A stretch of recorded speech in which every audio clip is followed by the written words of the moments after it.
নমস্কাৰ মই বিকাশ বৰা আপোনালোক আটাইকে স্বাগতম জনালো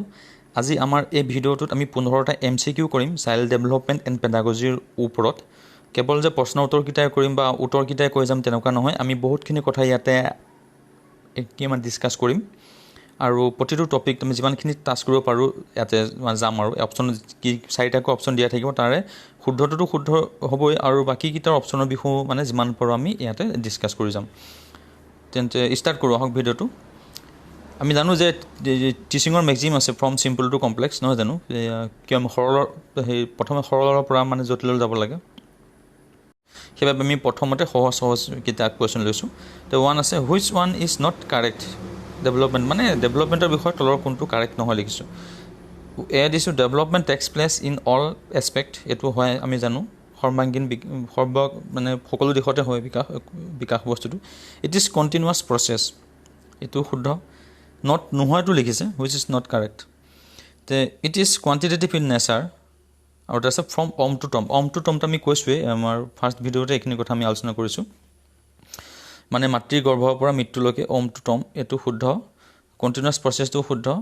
development takes place in all aspect হেতু শুদ্ধ এটা মই কৈছে নোহোৱাটো কৰিব দিছে অৰ্থাৎ আমাৰ আনসাৰ হ'ব সি এটা আমাৰ আনসাৰ হ'ব সি অৰ্থাৎ it is quantitative in nature আমি জানো গ্ৰোথ টু কোয়ান্টিটেটিভ অৰ্থাৎ সংখ্যাগত এটো সংখ্যাগত নহয় এটা বিকাশটো হৈছে কি গুণগত অৰ্থাৎ কোয়ালিটেটিভ ইন নেচাৰ ঠিক আছে child socialization start in which stage কৈছে যে শিশুৰ সামাজিক বিকাশ সামাজিকীকৰণ কোনটো ষ্টেজৰ পৰা ষ্টাৰ্ট হয় মানে আৰম্ভ হয় এটো আছে প্ৰিনেটাল গৰ্ভাৱস্থা এটোটো অসম্ভৱ নহয় সামাজিকীকৰণৰ কথা নাই তাত আৰু আছে এডাল্টহুড হ'ব ইনফেন্সি হ'ব কিন্তু আমি পঢ়িছো যে যেটা আমি স্টেজখিনি পঢ়িছিলো যে আৰ্লি চাইল্ডহুড মানে ষ্টেজতে হিহঁতে কি হয় শিশুৰ সামাজিক বিকাশ হয় কিন্তু তাতকৈ আটাইতকৈ ডাঙৰ কথা যে primary agency of socialisation home বুলি আমি ফাৰ্স্ট ভিডিওত আমি আলোচনা কৰিছিলো ইনফেন্সি তা শিশু কালত কেৱল মাক দেউতাক আৰু নিজৰ ভাই ভনী লৈ সময় সেইখন এখন সমাজ বুলি শিশুৱে কেঁচুৱা কালতে ধৰি লয় অৰ্থাৎ ইয়াৰ ৰাইট আনসাৰ হ'ব কি ইনফেন্সি হৈছে 3 নম্বৰ কোৱেশ্চন হল আমাৰ according to Piaget a child begin to think logically about abstract proposition এটা কনক্ৰিট আৰু abstract মানে মূৰ্ত আৰু বিমূৰ্ত এইখিনি কথা আমি মানে কগনিটিভ ডেভেলপমেন্টৰ থিওৰি আলোচনা কৰোঁতে এইখিনি কথা ভালকে আমি আলোচনা কৰিছিলো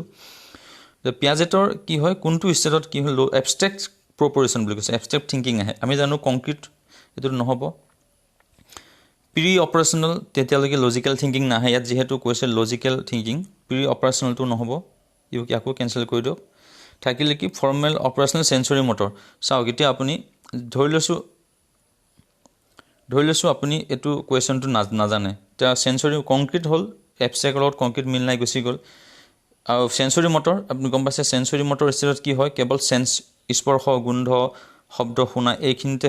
তাৰ বস্তুটো সীমাবদ্ধ তাতকৈ বেছি কি ভাবিব নোৱাৰে ঠিক আছে এটো তা কাটাই গল এটা থাকিল প্ৰি অপাৰেশনাল আৰু ফৰ্মেল আমি জানো লজিক্যাল থিংকিং যেতিয়া একে লাষ্টৰ ষ্টেজত বেছি হবতে ফৰ্মেল অপাৰেশনাল সি অপশনটো শুদ্ধ এদৰে আপুনি যিকিটা নহয় হেকিটা নিজে আইডিয়া কৰি কাটি লব তাৰ যিকোনো দুটা থাকিব তাৰ পৰা যোনটো পজিটিভিটি বেছি হি হ'ব কাৰেক্ট আনসাৰ এটা কিছুমান টেকনিক আপুনি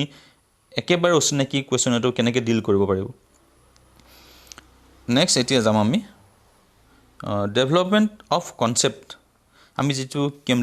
ধাৰণাৰ যেটো বিকাশ হয় is a primary part of কি হয় মানে আমি যে পঢ়ি আছো আমি ধৰক যোৱা ভিডিওত আমি কগনিটিভ ডেভেলপমেন্টৰ থিওৰিটো পঢ়িলো হেটো আমি ধাৰণাটো ললো কনসেপ্টটো লৈছো এটো কি হয় কনসেপ্টটো লোৱা মানে কি সামাজিক বিকাশ হ'ব নে আবেগিক বিকাশ শাৰীৰিক লগত কথাই নাই ইন্টেলেকচুৱেল মানে বৌদ্ধিক ডেফিনেটলি কাৰেক্ট আনসাৰ হ'ব আমাৰ ইন্টেলেকচুৱেল বৌদ্ধিক বিকাশ যিকোনো এটা বস্তু আমি যেটা ধাৰণাটো বুজিব যত্ন কৰিম তাৰ বৌদ্ধিক বিকাশ হ'ব অৰ্থাৎ ইন্টেলেকচুৱেল উল্টা হল ইন্টেলেকচুৱেলকে আকৌ কগনিটিভ ডেভেলপমেন্ট বুলি ক'ব আপুনি কুৰবাত কগনিটিভৰ ঠাইত ইন্টেলেকচুৱেল পাব একে সেম মিনিং তে 5 নম্বৰ আমাৰ কোৱেশ্চন আহিল law of learning is given by শিকনৰ নীতি কোনে দিছিল এটা আমি জানো থৰ্নডাইক হেতু কোনো কথাই নাই খুব ভাল প্ৰশ্ন ল অফ থৰ্নডাইক আৰু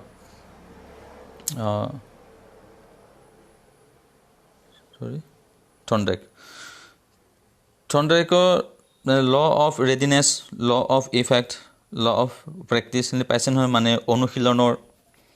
প্ৰস্তুতৰ আৰু কি প্ৰভাৱ আমি সেকেন্ড কোৱেশ্চনটো ৰখাইছো তাৰ ওপৰত ল অফ লাৰ্ণিং ইজ কি হয় ল অফ ৰেডিনেছ প্ৰস্তুতৰ নীতি মানে প্ৰস্তুতি মানে মানুহ শিকিবলৈ প্ৰস্তুত হৈ আছে ডেফিনেটলি শিকিব ল অফ ইফেক্ট কিবা এটা আপোনাৰ কি প্ৰভাৱ পেলাব লাগিব ভাল এটা প্ৰভাৱ তেতিয়া সেই বস্তুটো শিকিবলৈ মন যাব বা আপোনাৰ ইন ফিউচাৰ এইটো কি মানে আপোনাৰ মেমৰিত থাকি যাব ল অফ প্ৰেক্টিছ কৰি থাকিলে বস্তুটো শিকা হয় এইটো হ'ল শিকনৰ নীতি এতিয়া অল অফ দেম ইয়াৰ শুদ্ধ উত্তৰটো হ'ব অল অফ দেম মানে ডি এনচাৰটো শুদ্ধ ডি এনচাৰটো শুদ্ধ এতিয়া এটা আহিল বস্তু জোনেল প্ৰক্সিমেল ডেভেলপমেণ্ট ZPD এইটো আপোনালোকে পাইছেই নিশ্চয় DLED বা কি মানে B.Ed আৰু যদি পোৱা নাই এইটো অকণমান এটা আলোচনা কৰিম আমি এইখিনিতে জোনেল প্ৰক্সিমেল ডেভেলপমেণ্ট কি হয় এইটো বাইগটস্কিয়ে দিয়া এইটো থিয়ৰী এটা অকণমান বেক কৰি দিছোঁ মই ভিডিঅ'টো এইটো আহক জোনেল প্ৰক্সিমেল ডেভেলপমেণ্ট ইয়াত কি ক'লে এইটো ZPD is the difference between what a child can learn unaided মানে কোনো সহায় নকৰাকৈ এটা চিলড্ৰেন কি শিকিব পাৰে he or she can do with the help of elder ডাঙৰৰ সহায় লৈ মানে সি নিজে কি শিকিব পাৰে ডাঙৰৰ সহায় লৈ কি শিকিব পাৰে তাৰ যিটো মাজৰ পাৰ্থক্য যিটো গেপছ থাকিব সেইটো ক'ব সেই যোনটো ক'ব জোন অফ প্ৰক্সিমেল ডেভেলপমেণ্ট অৰ্থাৎ ZPD ইয়াক কোনে ডেভেলপ কৰিছিলে বাইগটস্কি এজন হ'ল যে বাইগটস্কি লেংগুৱেজ ডেভেলপমেণ্টৰ ওপৰত ডাঙৰ থিয়ৰী আছে ইয়াৰ ওপৰত আমি সেইখিনি কথা আলোচনা কৰিম পিছলৈ according to him an atmosphere of joy and freedom should prevail in the ক্লাছৰুমত কেনেকুৱা এটা পৰিৱেশ থাকিব লাগে আনন্দ আৰু স্বাধীনতাৰ পৰিৱেশ থাকিব লাগে he also' emphasise that child should not be put on test frequently so that they do not develop a feeling that a school is a place of testing constantly যাতে খুব সঘনাই যদি পৰীক্ষা পাতি থকা হয় তেতিয়া মানে এই টেষ্টিং কৰা এটা প্লেচ বুলিহে স্কুলটো ধৰি লয় তেওঁলোকে চিলড্ৰেনে বাৰু হ'ব এইবিলাক এইটো হৈছে ZPD Jon of proximal development এই মই যিটো ৰেড কালাৰ দি দেখাই দিছোঁ লাৰ্ণাৰ কেন ডু আনএডেড ভিতৰৰ অংশটো হৈছে কি তেওঁ মানে শিকাৰুজনে কোনো সহায় নকৰাকৈ শিকাটো আৰু বাহিৰৰ ডাঙৰ প্ৰশ্ন হৈছে লাৰ্ণাৰ কেন নট ডু মানে কোনো সহায় নকৰাকৈ সি কৰিব নোৱাৰে এই মাজৰ যিটো ৰৈ গ'ল learner can do with guidance বেলেগে গাইড দিলে সেইটো শিকিব পাৰিব মানে নিজে কাৰো সহায় নকৰাকৈ শিকাটো আৰু বেলেগৰ সহায় লৈ শিকাৰ মাজৰ ঠাইখিনি হৈছে কি জোন অফ প্ৰক্সিমেল ডেভেলপমেণ্ট পিছতো আহিল which one is an audio' visual অৰ্থাৎ দৃশ্য শ্ৰাব্য টিচিং এইডছ জানো ৰেডিঅ'টো কেৱল শুনিব পাৰিব টেপ ৰেকৰ্ডাৰটো কেৱল শুনিব পাৰিব আৰু টেলিভিশ্যনটোত কি হ'ব দৃশ্য আৰু শ্ৰাব্য চাবও পাৰিব শুনিব পাৰিব ব্লেক বৰ্ডটো নহয় এতিয়া কাৰেক্ট এনচাৰ হ'ল আমাৰ কি চি কি আমাৰ টেলিভিশ্যন এতিয়া কুৱেশ্যন নম্বৰ 9 আছে এ চিলড্ৰেন কেন এনচাৰ 3+4=7 এইখিনিতে এটা কথা কওঁ আমাৰ কগনিটিভ ডেভেলপমেণ্টৰ থিয়ৰী জিন পেজেটৰ যিটো থিয়ৰী তাৰ ওপৰত মই এটা ভিডিঅ' বনাইছিলোঁ আমাৰ আগৰটো তাত ইৰিভাৰ্চিবিলিটি আৰু ৰিভাৰ্চিবিলিটি বুলি এটা টাৰ্ম আছে তাৰ ওপৰত এই কুৱেশ্যনটো এইটো মই দিয়া হৈছে এইটো মানে কমপ্লিট চি টেট আৰু আছাম টেটত লিংক থকা এইবিলাক কুৱেশ্যন ডাইৰেক্টটো কুৱেশ্যনটো নাহে ন কগনিটিভ ডেভেলপমেণ্টৰ থিয়ৰীৰ ওপৰত ডাইৰেক্ট কুৱেশ্যন নাহে কিন্তু এক্সাম্পল দি আপোনাক ক'ব যে এজন শিশুৱে 3+4=7 ক'ব পাৰে কিন্তু 4+3 যেতিয়া 4টো উল্টাই দিয়ে তেতিয়া ক'ব নোৱাৰে ইৰিভাৰ্চিবিলিটি কোনটো ষ্টেজত সি আছে এতিয়া কগনিটিভ ডেভেলপমেণ্টৰ কোনটো ষ্টেজত সি আছে এতিয়া আপুনি সেই ভিডিঅ'টো কমপ্লিট চালে এইখিনি বস্তু ভালকৈ বুজি পাব এতিয়া ইয়াত শুনক চেঞ্চুৰী মটৰ এইটো কথা নাই ইয়াৰ লগত লিংক নাই কোনো পিৰিয়ড পাৰ্চনেল কনক্ৰিট আৰু ফৰ্মেলটো বহুত লাষ্ট হৈছে ইহঁত দুটা গ'ল ইহঁত দুটাৰ ভিতৰত কোনটো হ'ব কনক্ৰিটত লজিকেল থিংকিংটো হয় সেইকাৰণে সি পাৰিব অলপ ষ্টাৰ্ট হয় এইটো কিছু কনক্ৰিট বস্তু মোৰ ট্ৰছ চুইলাই বস্তু চাব বুজিব পৰা যাব এইখিনিত সি এইটোও নহয় শুদ্ধ দেন প্ৰি অপাৰেশ্যনেল ষ্টেজ সেইটোত কি হয় আপোনাৰ এটা গ্লাছত পানী মই কালি কৈছিলোঁ এটা যে কাপত পানী আৰু গ্লাছত পানী যদি একে পৰিমাণৰ ৰখোৱা হয় তেতিয়াও ক'ব নোৱাৰে কোনটোত বেছি আছে ডাঙৰটোতে বেছি আছে বুলি ধৰি লয় ঠিক আছে এইটো ইৰিভাৰ্চিবিলিটিৰ প্ৰি অপাৰেশ্যনেল ষ্টেজ নিশ্চয় ধৰিব পাৰিছে নোটবুক এখন কাষত লৈ ল'ব বস্তু টাৰ্মবিলাক লিখি যাব ৰিভাৰ্চিবিলিটি কোনটো ষ্টেজত হয় নেক্সটটো আমি আহোঁ 10 number question a child capability in any particular area is law' মানে কোনোবা এটা সুনিৰ্দিষ্ট দিশত চাইল্ড কি আছে ল' আছে মানে কম আছে এটা ডেভেলপ হোৱা নাই তেওঁৰ যোগ্যতাটো কম আছে হয়তো চকুৰে অলপ কম দেখে বা ভৰি বা তেনেকুৱা কোনোবা এটা দিশত কম আৰু বা লিখিব নাজানে বা কথা ক'বলৈ মানে পৰা নাই তেতিয়া কি হ'ব দেন ইট অপশ্যনটো আছে no' effect on the child এই ধৰণৰ কুৱেশ্যন আপোনাৰ পেডাগজি কুৱেশ্যন দিব চাইল্ড ডেভেলপমেণ্টৰ no' effect on the child আপোনাৰ মানে নিজে এইবিলাক কোনো গাইড বুকত বা এইবিলাক আপোনাৰ B.Ed বা কি মানে DLEDত নাথাকে এজ এ টিচাৰ আপুনি সেই মুহূৰ্তত মানে নিজে অপশ্যনটো বিচাৰি ল'ব লাগিব ন' ইফেক্ট অন দ্য চাইল্ড কৈছে চাইল্ড শিশুজনৰ ওপৰত কোনো ইয়াৰ ইফেক্ট নপৰে এইটোতো সম্পূৰ্ণ ভুল কথা কৈছে ন ইফেক্ট পৰিবই এতিয়া আপোনাৰ has delay in particular area যোনটো দিশত কম আছে সেইটো দিশতহে বোলে মানে বাধা পাব পাছত কৈছে does not any effect on overall development সৰ্বাংগীন বিকাশত একো বাধা নহয় বোলে এইটোতো সম্পূৰ্ণ ভুল কৈছে এতিয়া আপোনাক কি কৈছে then it does not any effect on overall development impact on his all area of development এইটোৱে কাৰেক্ট ডি অপশ্যনটো শুদ্ধ হ'ব কিন্তু কৈছে যে বিকাশৰ সকলো দিশত ইয়াৰ কি মানে প্ৰভাৱ পৰিব কাৰণ এটা দিশত যদি তেওঁ অলপ দুৰ্বল হয় সৰ্বাংগীন বিকাশৰ সকলো দেশতে ইয়াৰ এটা ইম্পেক্ট পৰিবই আমাৰ এনচাৰটো হৈছে সেইটো তাৰ নেক্সট কুৱেশ্যন আমাৰ হৈছে the concept of development task was first use by ডেভেলপমেণ্টৰ মানে বিকাশৰ বিষয়ে প্ৰথম কোৱা মানুহজন কৈছে বিকাশৰ প্ৰথম ধাৰণা দিয়া মানুহজন আছে হাৰ্বাৰ্টটো নহয় হাৰ্বাৰ্টে কি দিছিলে লেচন প্লেন দিছিলে সেইটো আমি জানো এইটো গ'ল এইটো গ'ল পিয়াজেটে হৈছে কগনিটিভ ডেভেলপমেণ্ট থিয়ৰী এইটো নহয় থৰ্নডাইক হৈছে লাৰ্ণিং মানে প্ৰিন্সিপল দিছিলে শিকনৰ নীতিবিলাক দিছিলে ইয়াতে হেভি গাষ্ট এইটো কাৰেক্ট এনচাৰ হ'ব ডি এনচাৰটো হৈছে ডি নেক্সট আমি এতিয়া আহিম 12 number person early childhood 2 to 7 years 2 বছৰৰ পৰা 7 বছৰলৈ এই বছৰটো কি বোলে গেং এজ বুলি কৈছে গেং এজটো এডলচেণ্ট এজে হয় ন স্কুল এজ চেঞ্চুৰী মটৰ এইটোতো চেঞ্চুৰীটো নহয় এতিয়া আমি নোহোৱাকেইটা প্ৰথম কাটিম চেঞ্চুৰী নহয় গেং এজ নহয় ঠিক আছে প্লে এজ স্কুল এজটো সাধাৰণতে আমাৰ লেটাৰ চাইল্ডহুডত ধৰে 7 to 12 হয় এতিয়া আমাৰ স্কুল এজ এইটো নহয় এতিয়া প্লে এজ আৰু টয় এজ পুতলা বয়স নহ'লে খেলা বয়স সেইটো আৰ্লি চাইল্ডহুডটো আগতীয়া বাল্যকাল এইখিনি আমি চাইল্ড ডেভেলপমেণ্টৰ তাত বিভিন্ন ষ্টেজখিনিত আমি এইখিনি কথা ভালকৈ তন্নকৈ খৰচি মাৰি পঢ়িছোঁ নেক্সট এতিয়া আমি আহিম 13 নম্বৰ প্ৰশ্ন কি আছে এটা সৰু ল'ৰা কাপত এইটো কথা অলপ আগত মই কৈছিলোঁ যে ৰিভাৰ্চিবিলিটি কথা আছিল এইটো নেক্সটটো এটা সৰু কাপত আৰু ডাঙৰ গ্লাছত একে পৰিমাণৰ পানী আছে লক্ষ্য কৰিব পানীখিনি পৰিমাণটো সমান তাৰ শিশুৱে ডাঙৰ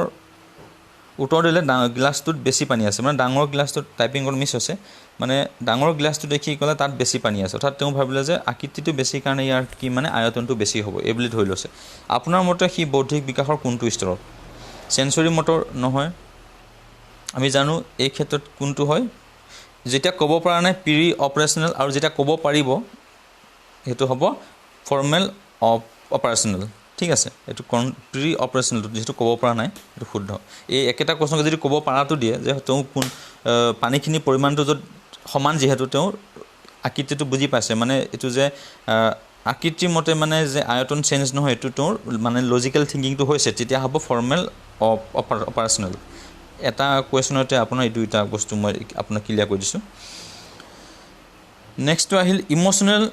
ইম'চন শব্দটো লেটিন ভাষাৰ কোনটো শব্দৰ পৰা আহিছে এই ধৰণৰ কুৱেশ্যন আপুনি প্ৰায় পাব এতিয়া কি ভাষাৰ পৰা বুলি ক'লে আপুনি মুখস্থ কৰি যাব লেটিন ভাষাৰ পৰা আহিছে কাৰিকুলাম কি এডুকেশ্যন কোন ভাষাৰ পৰা আহিছে ইণ্টাৰেষ্ট কোন ভাষাৰ পৰা দিছে এই গোটেইখিনি শব্দকেইটা কোন ভাষাৰ পৰা হৈছে চাই যাব লগতে এই ধৰণৰ শব্দখিনি প্ৰায়খিনি মানে গ্ৰীক আৰু লেটিন শব্দৰ পৰা আছে যেনেকৈ হেবিটটো আছে কি মানে হেবিটাছ নামৰ শব্দ লেটিন ভাষাৰ নে এডুকেশ্যনটো ইডুকেয়াৰ আৰু ইডুকেৰিৰ পৰা হৈছে লেটিন ভাষা কাৰিকুলামটো হৈছে কাৰাৰি CURRE কাৰাৰি মানে লেটিন ভাষা তাৰমানে ঠিক সেইদৰে ইণ্টাৰেষ্টটো ইণ্টাৰেচি বুলি আহিছে লেটিন ভাষা মটিভটো মটাম MOTUM মটাম লেটিন ভাষাৰ পৰা আহিছে ঠিক তেনেদৰে আপুনি ভাষাকেইটা মনত ৰখাব পাৰিব কিন্তু শব্দকেইটা চাওক এতিয়া ইম'ভাৰি VARI দিছে ইম'ভেৰি VERE তো ইম'চনটো আৰু ইম'চন এই দুটাটো নহয় বাৰু C নহয় D নহয় ঠিক আছে এই দুটাৰ পৰা কোনটো হয় এতিয়া ইম'ভেৰি BEটো হ'ব মানে বিটো কাৰেক্ট এনচাৰ এতিয়া আমাৰ কাৰেক্ট এনচাৰ হৈছে B EMOVERE স্পেলিংটো মনত ৰখাব নেক্সট আহিছে আমাৰ মেটছ দ্য ফলোয়িং এইটো কুৱেশ্যন এটা বহুত কঠিন কুৱেশ্যন ৰখোৱা আছে ইয়াত এই কাৰণে ৰখোৱা আছে 4টা টাৰ্ম আপোনালোকে এতিয়া বুজিব পাৰিব আগত নোপোৱা আগৰ ভিডিঅ'ত আমি এইখিনি কথা আলোচনা কৰা নাছিলোঁ এটা আছে যে প্ৰক্সিমো ডিষ্টেল এইটো একচুৱেলি ফিজিকেল ডেভেলপমেণ্টৰ কথা আমি তাতে আলোচনা কৰিব লাগিছিল যে শিশুৰ ফিজিকেল ডেভেলপমেণ্টত কি হয় মনোবিজ্ঞানীসকলৰ মতে এইটো প্ৰক্সিমো ডিষ্টেল এইটো ইংলিছ ৱৰ্ড নহয় লেটিন ৱৰ্ড আমাৰ প্ৰক্সিমো ডিষ্টেল আৰু চেফালোকিউডাল এই দুটা যেনিবা আমি গম নাপাওঁ এনেকৈ মেথছ কুৱেশ্যন আপুনি কেনেকৈ কৰিব মই সুধি আছোঁ CTET আৰু আছাম টেট সকলোতে এই ধৰণৰ আপোনাৰ মেথছ দিব মানে মিলাব লাগিব চাৰিটা অপশ্যন কোনটো শুদ্ধ এতিয়া আপুনি কি ধৰণে কৰিব টেকনিকটো চাওক ইণ্টাৰ আৰু ইণ্ট্ৰা আমি জানো ইণ্টাৰনেশ্যনেল স্পৰ্টছ ইণ্টাৰনেশ্যনেল ক্ৰিকেট আমি এইবিলাক পাই আছোঁ ন শব্দ ইণ্টাৰ মানে কি হয় যে ইণ্টাৰনেশ্যনেল ক্ৰিকেট এটা আমি কি জানো আন্তঃৰাষ্ট্ৰীয় অৰ্থাৎ বহু ৰাষ্ট্ৰৰ মাজত মানে বহুতৰ মাজত এতিয়া এই অপশ্যনটো চাওক আপুনি different child develop at different stage বহুতো ল'ৰা ছোৱালীৰ কথা কৈছে অৰ্থাৎ আমাৰ 3 নম্বৰটো ক'ত মিলিব এতিয়া আমি যদি মিলাই দিওঁ 3 নম্বৰটো মিলিব আপোনাৰ কাৰ লগত এ লগত ঠিক আছে ইণ্টাৰ ইণ্ডিভিজুৱেল অৰ্থাৎ ব্যক্তি বিশেষৰ বহুতৰ বিভিন্ন শিশু কি হয় বিভিন্ন ৰেটত গ্ৰ'থ হয় কোনোবা ডেভেলপমেণ্ট সোনকালে মাত ফুটে কোনোবাই দেৰিকৈ কথা ক'ব পাৰে নহয় জানো সেই ধৰণৰ 3 নম্বৰটো কালত মিল এ এতিয়া আপুনি এনেকুৱা এটা অপশ্যন চাওক 3 লগত এ আছে 3 লগত এ ক'ত আছে 4 নম্বৰ অপশ্যন এতিয়া বাকীকেইটা আপুনি জানে চি বি এটা ভুল 3 এ এইটো আপুনি কাৰেক্ট শুদ্ধ দি থৈ গুচি আহক বেলেগ কথা নাই ইয়াত কোনো চাই থকা দৰকাৰ নাই এতিয়া আমাক এই টাৰ্মকেইটা কৈ দিছোঁ আপোনাক যদি 3 এ আৰু এটা থাকিলহেঁতেন ধৰক এতিয়া যেনেকৈ 1D একেলগে আছে আমি বাকীকেইটা অপশ্যনো চাব লাগিব এতিয়া 1D আমি চাম এইখিনি টাৰ্মকেইটাও কৈ দিওঁ এই প্ৰক্সিমো ডিষ্টেল মানে কি হয় আপোনাৰ চেণ্টাৰৰ পৰা যেতিয়া ছাইডলৈ যাব মানে আপোনাৰ বুকুৰ পৰা বাহু আৰু হাতৰ আঙুলিলৈকে এই বিকাশটো কয় প্ৰক্সিমো ডিষ্টেল আৰু চেফালোকিউডাল হ'ল মূৰৰ পৰা হেড টু ট মানে মূৰৰ পৰা আপোনাৰ কি মানে ভৰি বুঢ়া আঙুলিলৈকে এই ভৰি কি তলুৱালৈকে এইখিনি ডেভেলপমেণ্ট এতিয়া 1 টু কালত মিলি আছে proximodistal centre to the from centre of body to outward মানে কেন্দ্ৰৰ পৰা বাহিৰলৈ অৰ্থাৎ 1ৰ লগত ডি আছে ঠিক বি 2 নম্বৰ মই কৈছিলোঁ চেফালোকিউডাল অৰ্থাৎ এইটো কি হয় হেড টু টু লগত বি মিলি আছে অৰ্থাৎ 1 টু ডি 2 টু বি কিউডেল আৰু প্ৰক্সিমো ডিষ্টেল কথাখিনি পাইছোঁ এই দুটা টাৰ্ম আপুনি লিখিব নোট বহী এখন লিখি ল'ব